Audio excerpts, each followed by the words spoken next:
Tibbiyot nafaqat kasb, balki inson hayoti va salomatligi uchun yuksak mas'uliyatdir. Shu bois bu sharafli yo'lni tanlagan har bir yosh kasbiy faoliyatini muqaddas qasamyod bilan boshlaydi. Unda xalqqa sadoqat bilan xizmat qilish, insonparvarlik, halollik, xolislik va fidoyilik kabi ezgu fazilatlarga sodiq qolish g'oyalari mujassam. Bugun ana shunday sharafli ahdni Olmaliq Abu Ali ibn Sino nomidagi jamoat salomatligi texnikumi bitiruvchilari tantanali ravishda qabul qilishdi. Ularning orzu va intilishlariga yangi sahifa ochiladi.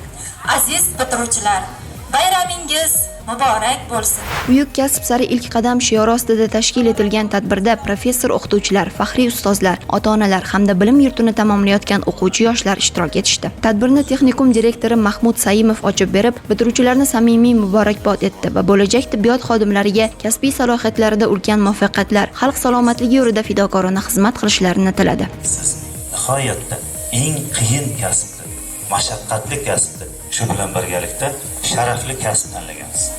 Bugun qo'llariga mutaxassislik diplomini olayotgan yoshlar hamshira, feldsher, farmatsevt kabi yo'nalishlarda faoliyat yuritish uchun hayotning yangi bosqichiga qadam qo'ymoqda. Ular ustozlariga chuqur minnatdorlik bildirib, kelajakdagi kasbdoshlariga ezgu tilaklar izhor etar ekan, tibbiyot texnikumi bitiruvchisining tantanali qasamyodini qabul qilishdi. Tibbiyot kasbining yuksak sha'nini asrashga va inson salomatligi yo'lida fidokorona xizmat qilishga tantanali ravishda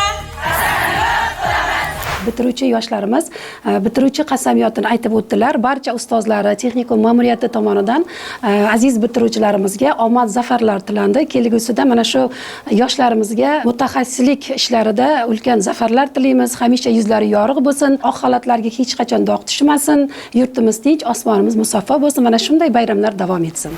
Tadbir yakunida texnikumning jamoat ishlarida, ma'naviy ma'rifiy tadbirlar va turli tashabbuslarda faol ishtirok etgan hamda o'qishni a'lo baholarga tamomlagan bitiruvchilar tashakkurnomalar bilan taqdirlanishdi. Shuningdek, ularga ko'p yillik mehnat va izlanishlari samarasi bo'lgan mutaxassislik diplomlari tantanali ravishda topshirildi. Hurmatli bitiruvchilar, sharaf hamda mamnuniyat bilan aytishim mumkinki, hurmatli hamkasblar, sababi mana shu safda turganlarning hammasiga O'zbekiston Respublikasining davlat namunasidagi diplomlari yozilgan va butun platformalar orqali hamma saytlarga tarqatilgan. Shu munosabat bilan men sizlarni hamkasblar deb aytishga bemalol haqqim bor va ushbu quvonchli xabar bilan avvalam sizlarni tabriklayman. Qasamyod shunchaki sharafli marosim emas, balki inson hayoti uchun mas'uliyatni qalban his etish, kasb sha'ni va sharafiga sodiq qolishga berilgan muqaddas va'dadir. Bugun ana shunday qasamyodni qabul qilgan bo'lajak shifokor va hamshiralar xalq salomatligini asrash yo'lida vijdonan xizmat qilishga ahd qilishdi. Zero ular kelgusida nafaqat egnidagi oq xalatning pokligini, balki qalbidagi insonparvarlik va mehr oqibatni ham asrab avaylashlari lozim.